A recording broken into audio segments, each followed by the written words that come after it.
Great gods above, Mars, god of war, Pluto, god of death, Big Jack, god of putting them under pressure. Rid us of this evildoer in our midst, and let vengeance be mine!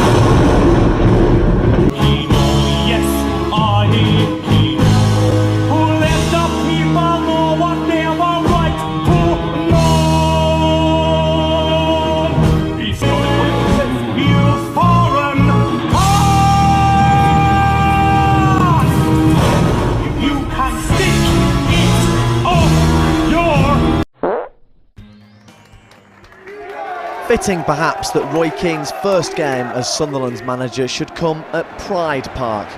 Deadline day would be a blur of signings, 6 of them in fact. 4 of those, Graham Kavanagh, David Connolly, Ross Wallace and Liam Miller, would make their debuts here. Another, Stan Varga, would become the 14th player in Sunderland's history to make his second debut for the club.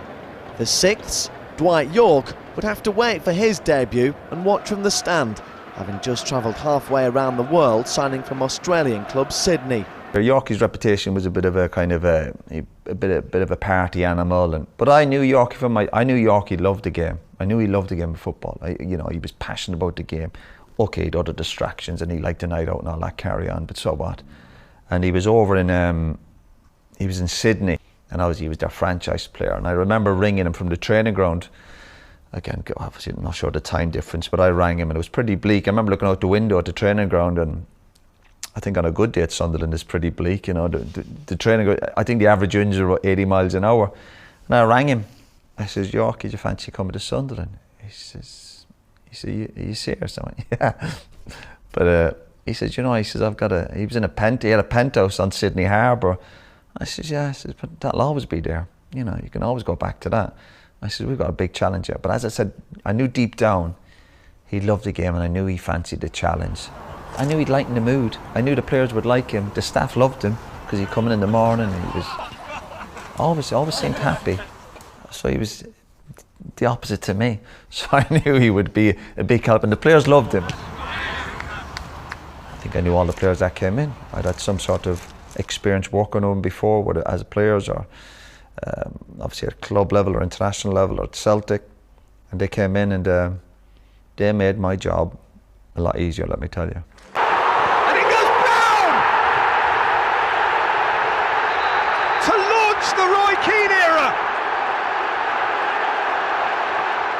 And we turned it around and we managed to win 2-1, which was a big result because Derby were decent at the time.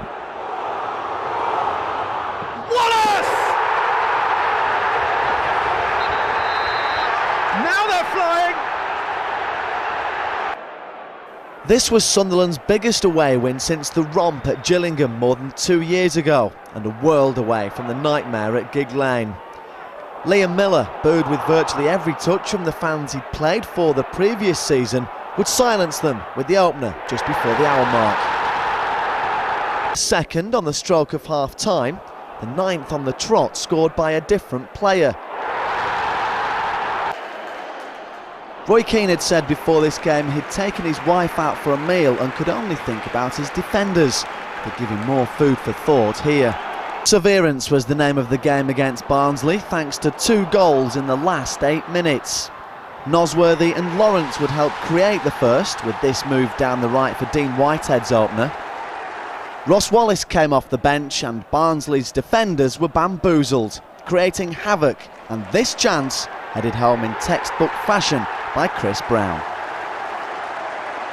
The 11th of the 11th, Remembrance Day. Both Sunderland and visitors Southampton are welcomed onto the pitch. Far from classic encounter, but eventually Ross Wallace would break the deadlock just after the hour mark, becoming the first player signed by Roy Keane to score at the Stadium of Light.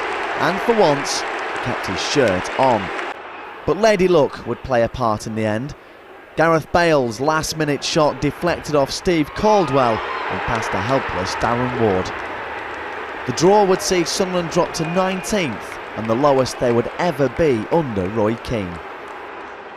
Roy Keane comes face to face with his former Republic of Ireland manager Mick McCarthy when Sunderland meet Wolves tonight at Molineux. The pair had a very public falling out as Ireland prepared for the 2002 World Cup finals. A lot of talk, understandably, and a lot of focus on those two men who have publicly come out this week and said what has gone on in the past now is in the past. A shake of hands between the two former arch enemies. What I remember about the game is how bad we were in the first half. We were so bad, and that was, I think I really lost my temper with the team that night. But again, credit to the players. We got a reaction and we got a result in the second half. We done a lot better, but we got a draw, and then that circus was out of the way. I played against Mick, and we could move on.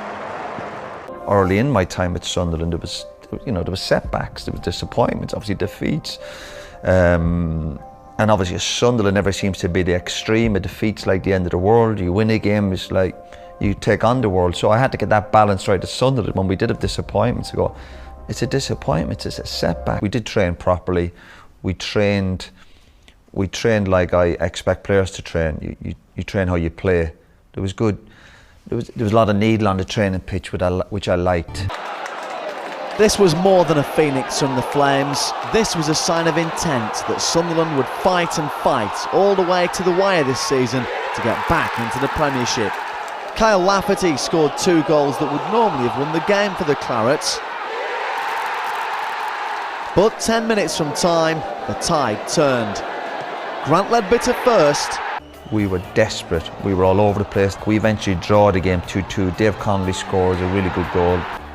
I went to see Steve after the game. Listen, when you do this small chat after a match with the manager. It's rubbish, it's stupid, it's part of the game, but it's crazy. So the usual stupid shaking of hands, well done, thought you done well. But Steve was brilliant. Steve was brilliant after the match because he didn't play any games with us when we walked in. He went, "You lucky bastard." And we just laughed. Well, I kind of felt embarrassed to take a point, but we take it. So it was brilliant that he lightened the mood and we could all relax and go, "You're right, we were lucky. You should have won the match. You didn't. Let's enjoy our cup of tea and sandwich." The lads were now unbeaten in 7 and halfway up the league.